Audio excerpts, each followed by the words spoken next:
Hello everyone, welcome to my kitchen. Today I want to show you how to make Kenyan tilapia.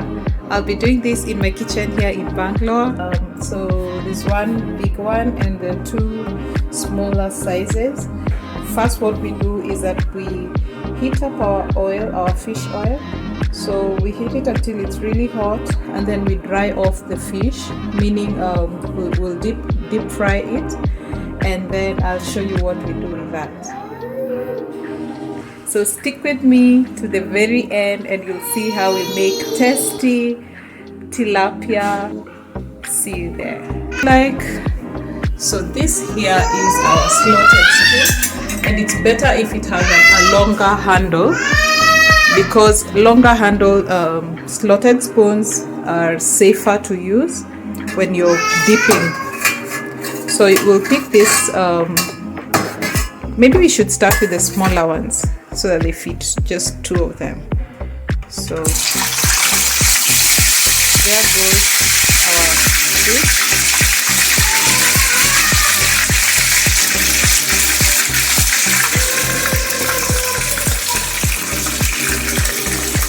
As you can see, the oil was quite hot, so it wouldn't be wise to keep it hotter than that. So what you're aiming at is to fry the fish until there are no more bubbles and there are no more sounds. In Kenya, what we typically do, we don't cut our fish into smaller portions. We actually just cook them whole as they are. So what happened is that I put one fish initially and I put it in the middle, so there wasn't enough space to create for the other fish. Let me show you. I figured that there'll be still a little more space for the other smaller fish, this one, so I just put it there to save on time. And as long as they're not so close to each other in such a way that they stick to each other, then that will be fine. So I also wanted to mention that prior to deep frying my fish, I had marinated this fish with some masala powder.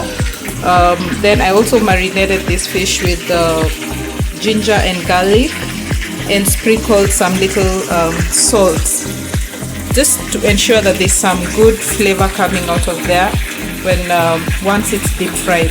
So it's progressing really well. As you can hear, the sound has reduced, the sound from the oil has reduced, and that will actually come down all the way down, and that is a sign that the fish is actually cooked and it's ready to turn.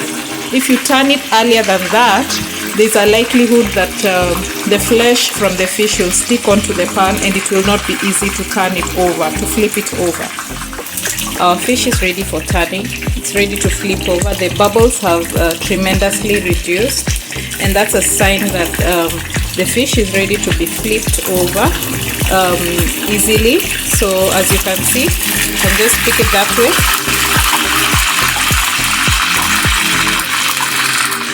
So I prefer to flip it this way. So I'll flip it over like this, and I'll pull out my.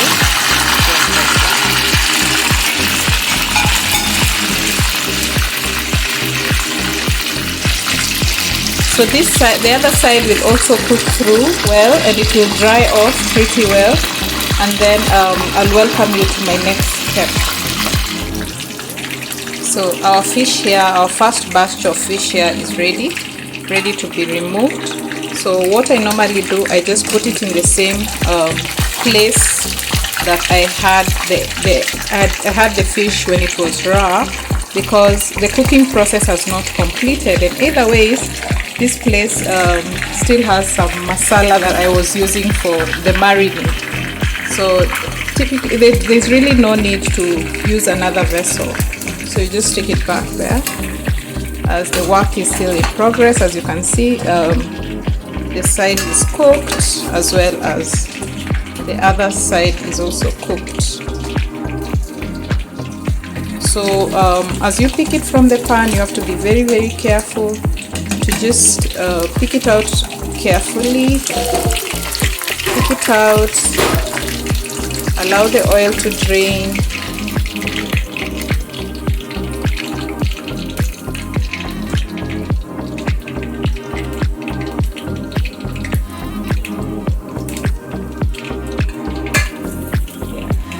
thing would be to place the other fish and start preparing our onions, our tomatoes. We have them right here. So chop off some onions, some tomatoes, and a few other things I'll show you how to do. So let's put our second fish. This one is a bit big.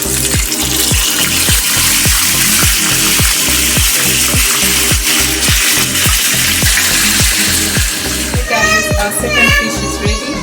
So I'll just pull it out.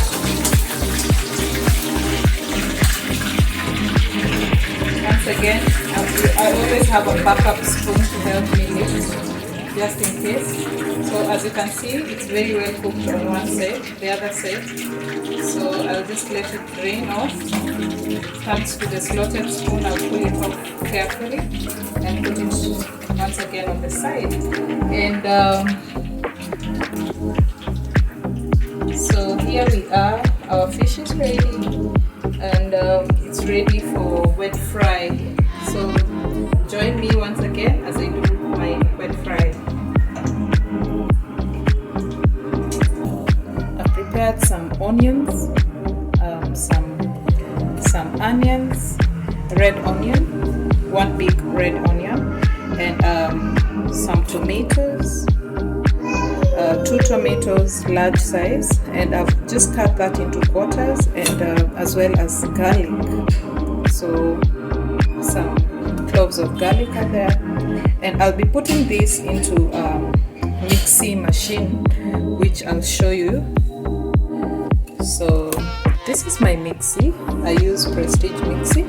So I'll quickly drop the ingredients, that's being the tomatoes and the onions, tomatoes and the garlic inside. So as large as they are, I'll just drop them into the mixie.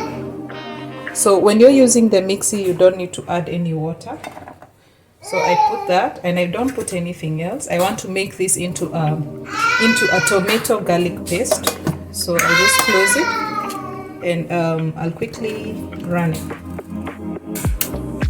into a paste.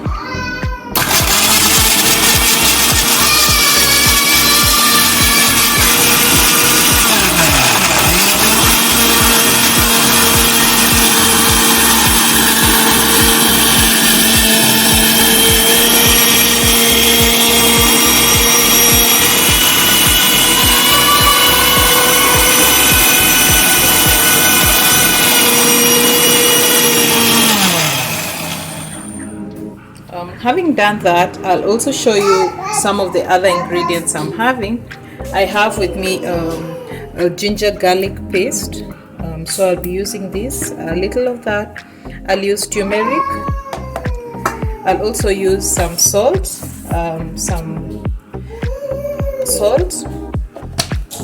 powdered salt, and some black pepper. So our fish is here. Remember, we prepared our fish very well, so now it's ready for wet fry. So what I normally do, I quickly take my fish through very hot boiling water, just to reduce the oil or the fat that has been used for deep frying for health purposes. But if you want, you can go ahead and prepare it as it is. So let's catch up. This is my hot water, so I'll just quickly run through my fish in that hot water to remove excess oil that may be loaded on it. I don't want the greasy kind of fish, so I'll just run that over and pour that excess water off. So our pan is nice and hot, so put some olive oil in the pan, just a little olive oil. Remember, our fish was deep fried, so we want to keep it all healthy and nice. We'll put in the onions.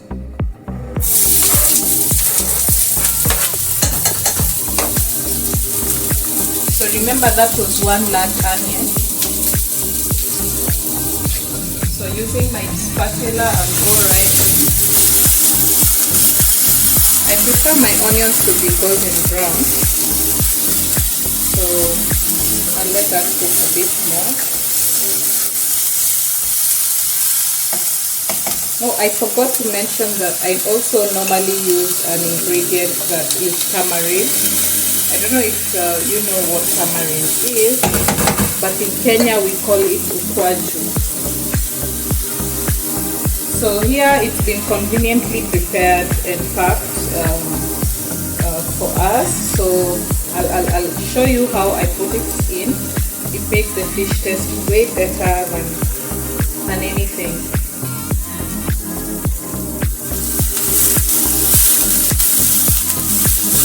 So my onion seems to be ready. I'll quickly put in some salt to taste. So 1 teaspoon of salt will do. Remember I had put some little salt when marinating my fish. So I'll just put a little salt. I don't want that to exceed the required amount. I'll also put half a teaspoon of black pepper.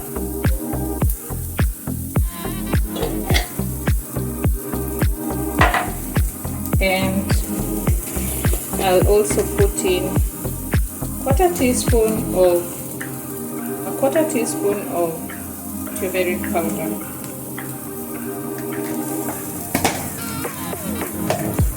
I'm considering that my baby will also be taking the fish curry along with his food. I wouldn't want to add extra spices that will make it unbearable for him to eat. However, if you like spices, go ahead and put your spices right in. Remember, we had our pounded garlic and tomato. So this is how it looks like. So now you just use your spatula to scrape off any that could be stuck on the lid. I like to do that so that I don't waste anything. And then you scrape off all this ginger, garlic and tomato paste all the way down into our pan, and it has to cook. It has to cook very, very well. Along with this, I'll also be adding a little ginger garlic paste just to give it that extra punch. So remember, we have it prepared for us, so I don't need to do so much of it, because remember also I had put garlic as I was grinding my tomatoes. So yeah, so allow this to cook well, so that the tomatoes and all the other raw ingredients can actually add some good flavor to the fish. What I normally prefer doing is to cover it and allow it to simmer at low heat. Our sabzi has been cooking for a while now. As you can see, it has dried all the way down, and this is exactly how I like it to be. So what I'll do at this point is to put a little water and add in my ukwaju, which is a tamarind paste. So I'll just put in a little water in my container, which contains the tomato and garlic. So then it makes it into kind of like thick paste that way. As gradually I'll keep adding the liquid, the water, just to produce more soup, more fish curry soup, where the fish will simmer in it. So at this stage, I'll take my tamarind, my famous tamarind, in my country, in Kenya, we use it quite a lot in the coastal area, especially for seafood like fish. So I've put close to 1 tablespoon of tamarind paste, although it's very strong, so I didn't want to put a lot more than that. So I'll allow it to also cook along with all the other ingredients that I've put in. I'll just give it a quick taste. Good enough. So now all that I need is to add a little more liquid. So I'll just add a little more water. And one by one, I will put in my fish. So here's my fish. So one by one, I'll just collect it by hand and just arrange it right in the liquid and allow it to boil or simmer right in it, and suck in all the flavor from the liquid, and I'll just cover it. So when we are back, I'll be topping it up with coriander, or we call it dania. So I'll just sprinkle that on top. I'll let this boil and it will soften a bit, and then I'll sprinkle dania on top, and that will be good to go. I can't wait for today's lunch. It's a Sunday here in Bangalore. I can't wait to serve this to my family and get ready for church. Okay. Fish has been cooking for a while now, let's say about 5 minutes, simmering in that nice liquid with various spices, and now it's time to have a look. Come with me. So here is our fish boiling away. Just close up.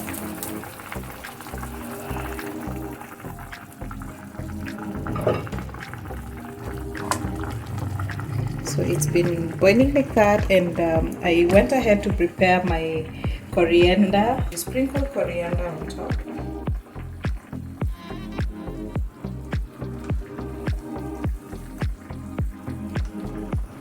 Let me know how you found this video, and I'll be happy to share with you many more recipes, especially recipes from India. We have typical breakfast meal in South India called dosa, which is like a pancake made from rice, fermented rice, and dal. So that is grinded after fermentation, and it's used to make a pancake, a very thin pancake that you can use and eat for breakfast. And it's normally eaten with a curry, like potato curry, or any other type of curry, really. So let's catch up, and I'll be happy if you stick with me. I'll be sharing with you my Afro-Indian cuisines. Thank you. Bye-bye. So our fish is ready here, ready to be consumed, and it looks really yummy. Our fish is ready to be consumed. Looks really yummy, and it can go with either parota or chapati. It can go with ugali. It can also go with rice very well.